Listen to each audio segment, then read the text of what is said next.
High বন্ধুরা, কেমন আছো তোমরা সবাই? তো আজকে আমি সকাল সকাল ঘুম থেকে উঠে দেখছি আমাদের ঠাকুরতলায় তো প্রচুর লোকজন গিয়ে দেখছে একটা বড় ঘুনির মধ্যে বড় আলকেউটো একটা সাপ ঢুকে পড়েছে। তো দেখতেই পাচ্ছ ভেতরে সবাই দেখছে ভেতরের মধ্যে সাপটা, এই সেই সাপ। একই দেখার জন্য এত লোক এসেছে আমাদের গ্রামের। ঘুনি পেতে ছিল, ঘুনির মধ্যে ঢুকে পড়েছে মাছ খেতে সাপটা, দেখতেই পাচ্ছ। রে বাপরে,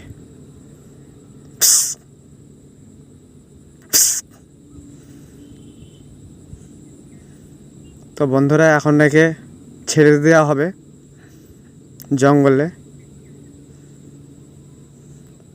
দেখতেই পাচ্ছ জ্যান্ত জ্যান্ত কই মাছ লাফাচ্ছে, এই দুদিক দিয়ে বেরিয়ে যেতে পারে।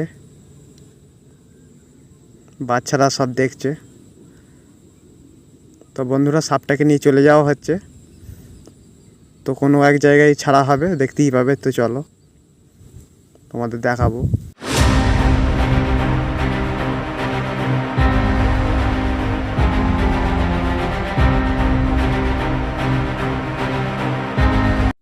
এই সেই জায়গায় সাপ ছাড়া হবে, দেখতেই পাবে। তো নটিগুলো খুলে দেওয়া হয়েছে, দুটো মুখ, ও সাপ বেরিয়ে চলে যাবে। তো বন্ধুরা দেখতেই পাচ্ছ সাপটা বেরিয়ে চলে যাচ্ছে, ব্যাস জঙ্গলের মধ্যে চলে গেছে।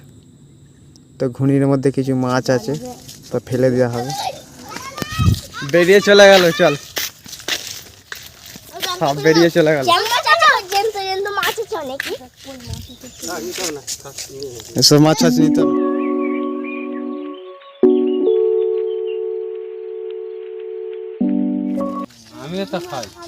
চলো বাচ্চারা, সাপ ছেড়ে দিয়েছে, এবার চলো, এবার ঘর যাও, ভালো করে যাও।